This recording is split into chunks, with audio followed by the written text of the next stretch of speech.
Hello, my name is Amy DeGise. I am the chairwoman of the Hudson County Democratic Organization and a lifelong resident of Hudson County. We are back here with HCDO Retro, where we want to go and speak to the most influential people from Hudson County and the people who built up the county that we have today, as well as the Democratic Party. Our first guest was special to me, County Executive Tom DeGise. There is a relationship there. And we have him back for part two. The last we spoke to him, he was talking about his early road into politics and becoming elected under Mayor Brett Schundler. All right, so thank you again for joining us here. Good to be here, Shorty. Thank you, thank you. So what were some of your early or proudest initiatives as the city council president? Like, what was Jersey City becoming with your guidance? Well, you know, the taxes were a big problem there. You know, the mayor before that was Tony Cucci, and he was more what we would call now like a progressive thing. And there was a lot of, you know, a lot of spending being done without as much revenue collecting. Yeah. And so that was a big one. And Brett was very innovative. He was some kind of stockbroker over in New York, had done very well for himself, you know, that he had I'm gonna, it's throwing me, my James Taylor ring thing. So he came up with Brett came up with some innovative ways of raising taxes, and it was called a bulk lien sale. Well, liens, I'm not going to get into explaining it right now. Yeah. But it was very new and very controversial. And when I campaigned, I was kind of like the three at-larges with Brett. I was the one that did most of the splaining and most of the talking and that. And I figured out what Brett was trying to do, and we did it. And we had a catastrophic drop in taxes that made us very, very popular. Yeah. Because the bulk lien was close to $100 million. Trouble was the next year where he tried to bulk some more, but the properties weren't just worth what the first batch was doing. And it was one of the first lessons I learned in finance and politics, that if you get a windfall, if you get something unexpected, that it's good, that don't just throw it all in the budget and lower taxes and thump your chest and say how great you are right there, because next year's coming and you have to space it out. And that was probably, Brett and I are still friends, but that was probably the tug of war over the 8 years that he was mayor and I was council president, that most people didn't see. I was of the opinion the people want a level road on their taxes. You can increase them a little bit, but keep them down there. And Brett's saying, it's not your money, it's their money, it's the taxpayers' money. So I'm putting it right in the budget, and I'm going to lower their taxes because that's what they want. And it was it made me look at policy more as to what is the best way of going. Yeah. You know, I championed a lot of tax abatements. They wound up biting me in my, you know, a little bit later on in my career. Now. Yeah. But you know, without those, a lot of the buildings that were built, particularly in the downtown area, wouldn't have been built. And you know, the unions wouldn't have had work and everything. And there's two sides to every story. I'm not going to argue it out. Yeah, I could be wrong or I could be right. But being the council president gave me the opportunity to deal at that level. You know, I told you in the last segment how Billy Gorhan and I were good friends and how disappointed I was when he got the nod to be the Ward D. Yeah. Well, you know, once we were there, you know, I would tease him and saying, Billy, your job is to get all the cats out of all the trees. Let me deal with the big financial things and everything. He would laugh. But actually, that's what it came down to. The ward council person was dealing with cats in the trees and kids on the corner and potholes and all the things that should be attended to by Yeah. a city and a city council there. And not me, though. I was a big shot. I got to deal with tax abatements and millions of dollars. And it primed me a little bit later, to make a run for mayor. I felt as though I understood how the government went. And when that didn't work out, then winding up where I am now, that the numbers didn't intimidate. The policies, for the most part, are pretty well understood. I learned, from Brett how to be an executive. When I was council president, you get a lot of dirt under your fingernails. You deal with the day-to-day things, and you fight for the votes. You make deals and compromises in order to do that. As an executive, you sit back and you wait for them to bring you to dinner. That I'll ask guys on my staff now, Abe Anton and Sheriff Fuller, my finance director. Shouldn't I be getting a budget soon? We're not quite ready yet. You'll get it when it's ready. And they don't want the executive getting into the sausage, how they make sausage and stuff. I get to set the direction of what you want done, and then signing off that it's done with that. And that's the way it works. And I preferred the council work of knocking on somebody's door saying, hey, what do I got to do to get your vote tonight? I need one more vote for this. Will you? And, that was that team type of concept was what I liked better. Didn't work out that way, but.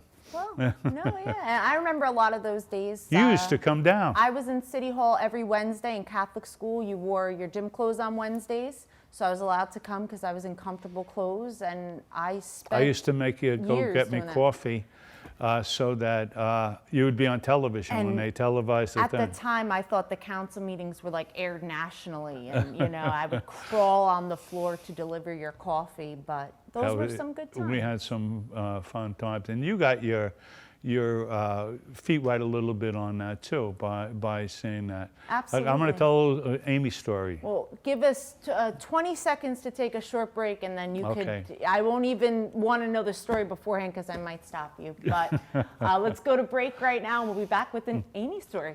All right. The Jersey City Medical Center. You know it for its award-winning life-saving ambulance service. It's also your health hub, with health and wellness locations staffed with certified professionals all through Hudson County. The Jersey City Medical Center, here to help you with your healthy, here when you need us the most. The Jersey City Medical Center. Visit us on the net to learn more. Jersey City Medical Center, Robert Wood Johnson, Barnabas Health Facility. Let's be healthy together.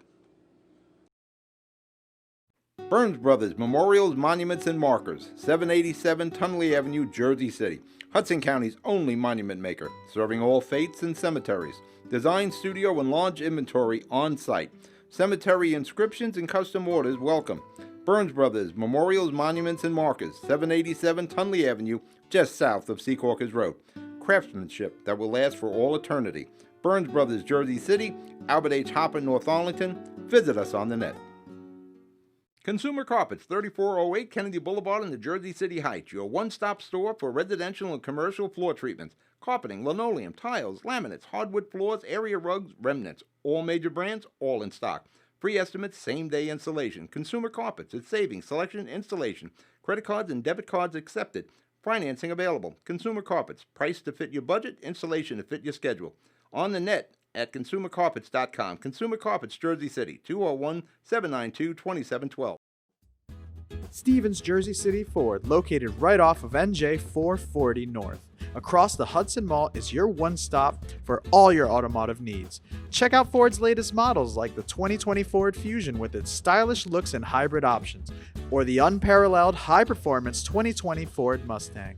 The 2020 Ford F-150 Raptor is ready for those rugged off-road terrains with trail control. Need a mid-sized truck for your towing and hauling? The 2020 Ford Ranger will deliver. The 2020 Ford Escape is a luxury SUV that was made for comfort and adventure on the go.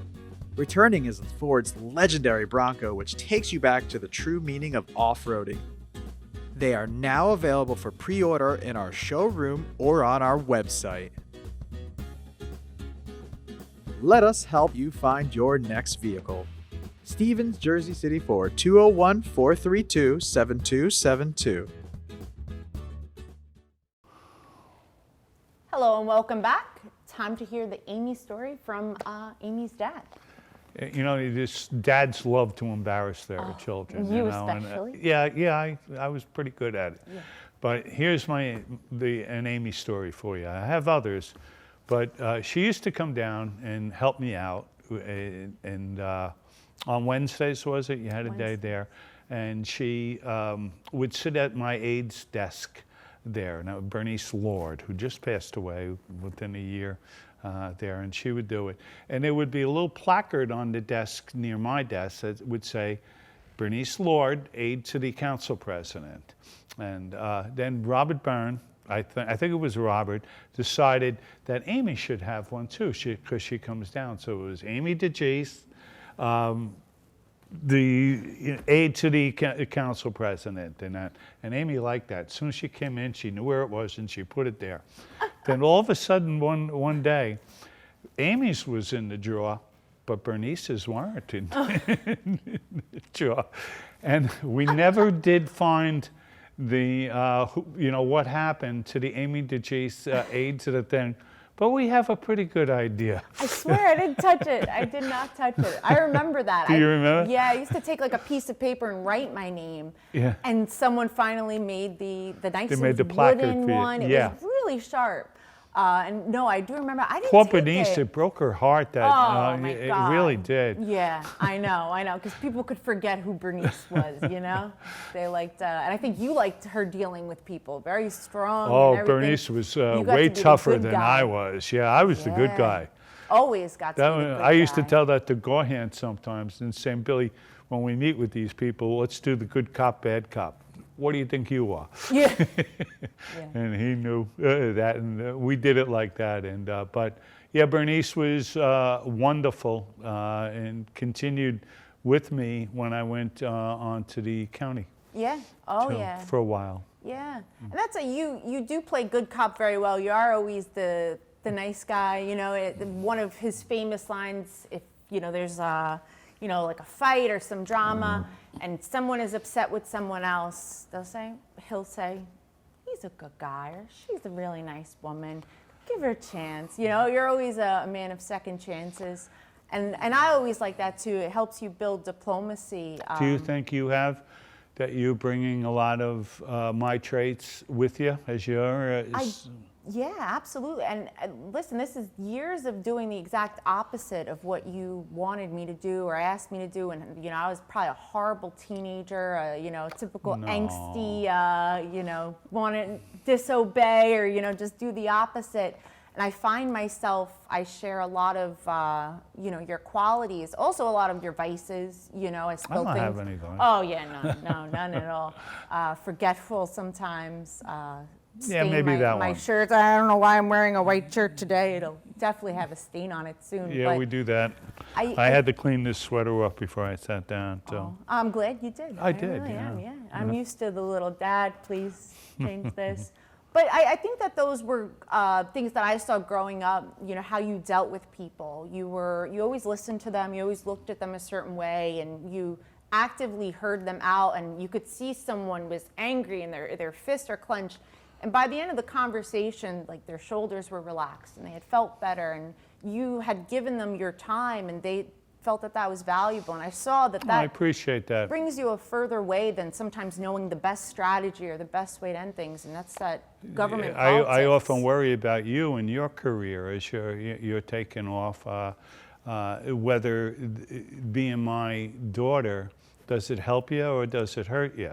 I'm not sure. Yeah, time will tell. I will Yeah. say the things that have helped is, being immersed in it at such a young age. Like I said, like growing up in City Hall and just overhearing conversations, always knowing in the Jersey Journal what people were talking about, and now knowing that my friends, my peers, like most of them never read that growing up or knew the names So having an understanding, but also knowing how to deal with people. You would go to almost every block association community thing. Like that was just understood. A few days a week we were going to join you, because sometimes it was, you know, we have to leave at this time.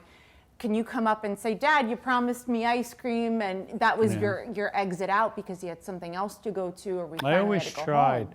You played basketball, I did. you know, and I always tried to be the dad that drove you there, that took you to Dairy Queen. Yeah. Because and always wanted us to go on vacation, you know, wanted that, you know, to give you, I didn't want to get so wrapped up in the political and governmental thing that I would forget about you and Lulu and Mommy, you know, there that, and we went on some nice vacations, and Oh, absolutely. you know, Amish country on a whim. Oh, I didn't like that as a younger You outgrew person. it. I outgrew it, and now I like it better. But we would go to all these different parts of Jersey City, which is big, but when I was younger, it was huge to me. You know, just these different neighborhoods that you just seem to know so well. And I guess sometimes having kids around you as you're trying to talk politics, or you had to get up on a stage, you know, you wanted us to kind of get out of your way.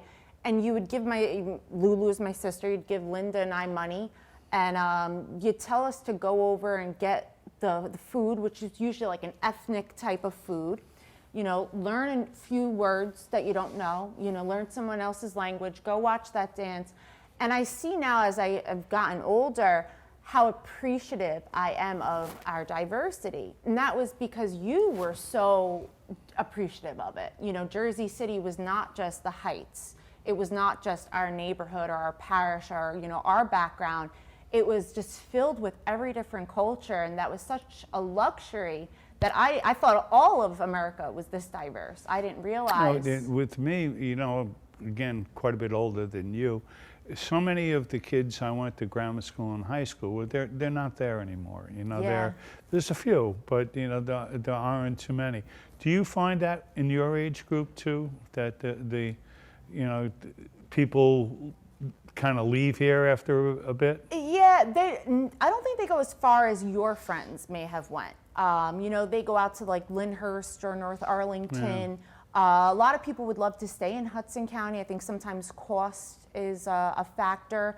I went to high school in Bayonne, and a lot of the Bayonne girls are still in Bayonne. Bayonne retains them a little better, I think, than Jersey City does. Yeah, I think a lot of your friends, though, it's funny because their children are my age. Their children wish they lived in Jersey City. Yeah, that has turned around a little bit. Yeah, absolutely. I'm very happy that we never left. You know, there was a time where I couldn't even consider it because I didn't have any money, you know, so we were there. Yeah. But as it turned out, like, I'm glad that we stayed. Yeah. I'm glad that, I am too. Yeah. You know, it was a nice, like for me in the 1950s and 60s, it was a really nice place to grow up. Yeah. You know, really had a lot of friends, and you know, it was fun. Absolutely. Well, we'll talk about that in our last segment with Tom DeGise coming up next. Good Friend Self-Storage in North Bergen, New Jersey is a fully climate-controlled facility equipped with state-of-the-art security, packing supplies, a Refer Friend program, and multiple loading docks convenient for commercial use. Located just off of Route 3 at 4301 Tunnelly Avenue, Route 1 and 9. Call 201-867-2444 or visit us on the web today. Good Friend Self-Storage. Let us be your good friend. Newport, the luxury waterfront community on the Hudson River, offers the quality of life you deserve in 10 high-rise rental towers with amenities such as the on-site Newport Path subway, light rail and ferry service, Newport Town Square, 3 playgrounds, dog run, upscale restaurants, retail giants like Sears, JCPenney, Macy's, and Target. Morton Williams Supermarket is just outside your front door. A health and fitness club, spa, skating rink, and medical facilities are also on site. NewportNJ.com. Enjoy the New York skyline from Newport Town Square. Manhattan is just one path stop away or quick ride through the Holland Tunnel. Nursery and private elementary schools all on site. 12-screen movie theater at the Newport Center Mall. Want to visit Newport? Stay at the Westin or Marriott Hotel. Go to newportnj.com for details. Newport has luxurious towers, great restaurants, shopping, New York skyline views, schools, playgrounds, a marina and yacht club, gym, spa, fine wine, fine living. It's incredible. It's you. NewportNJ.com. Newport, live like you want. Rama Jewelers, located in the Lyndhurst Shopping Center at 413 Valley Brook Avenue, Lyndhurst. Come for all your jeweler needs at Rama Jewelers, where you will find a fine selection of necklaces, earrings, rings, and bracelets. Choose from one of our complete sets, our many signature items, or find the perfect engagement ring. Come on down. That's Rama Jewelers at 413 Valley Brook Ave, Lyndhurst. Call 201-939-5784 or visit us online today. Hello, thank you for still watching. We're in our last part of our part 2 segment with Tom DeGise. You gave us a really vibrant history. We haven't even gotten up to mayoral run or county executive, so you definitely have to come back. But let's end off on what you were just saying on the changing in Jersey City and why you're happy you're staying here. You know, what are some of your favorite memories of Jersey City? What do you love, and why are you happy you raised us here? I was born in 1950. I had 2 older sisters there, and no dad. My father died before my 2nd birthday of cancer there. So, you know, it was women. But like where I live now on New York Avenue, 2 blocks from where I was born there. And that people called us the baby boomers. That generation was the baby boomers. All the soldiers came back from war and made a lot of babies there. And so finding young friends to play with wasn't the hardest thing in the world. They were all over the place. They were all boys. And mastering the arts of stickball, punchball, hit the point, box ball, and all that. I wouldn't trade that part of my life for any other growing up. And it wasn't until I got a little bit older that I realized we were poor. You know, that your grandma, my mom, had to raise 3 children, including me, who was a baby at that point, without a husband. Yeah. Like, I never had a bicycle in my life, you know, and if you can picture it, like if you had your sneakers got a hole in them, you took baseball cards and you put them in there. Wow. You know, shouldn't do it. But you know what? Nobody had a whole lot of money, and I never felt the need for anything more. You know, it was just a great childhood that I really loved. Yeah. And about the 5th or 6th grade, I took a paper route for the neighborhood because I discovered I liked having a little bit of money on me. Yeah. And it wasn't a whole lot, and I did that right up until I was a freshman in high school. I delivered the papers, collected, and made maybe $10 a week or something like that. Yeah. But it put money in my pocket. Yeah. And it also taught me that if you want something, you work for it. That nobody's going to give you anything, and you don't want charity from anybody. Yeah. You want something, you're doing it. But I feel so fortunate to have been born in that neighborhood, New York Avenue and Bauer Street, there, with those friends. You know, I still have friends that I've had for 65 years. Yeah. I have my uncles. They're not blood uncles. They're, your friends. They were friends. Yeah. And, we're starting to heal over a little bit, but like that was, those were friendships that were made to last forever. And I just feel, so I think that every generation thinks that the time that they grew up is the best generation, the best time to go up. The only difference between that, like with my generation and yours, is that mine really was the best there. You might get it. Yours, pretty cool, yeah. Yeah, we believe that.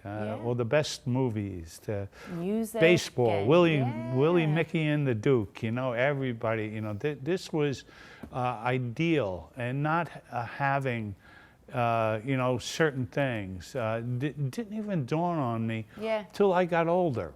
And of course, I knew that if you wanted something, you had to work for it. Yeah. When I dated girls for the first time, I had no money. There were a couple of us that could go down by Scott Printing in that area down, along Baldwin Avenue Yeah. there. And the truck drivers would maybe give you $10 or $20 if you would unload their truck. Oh, wow. They would pull it in there and everything. And if you got $20, you had enough for a date. That would pay for a movie, a Tippy's hot dog, Tippy's hot dog. I and love stuff Tippy's. that.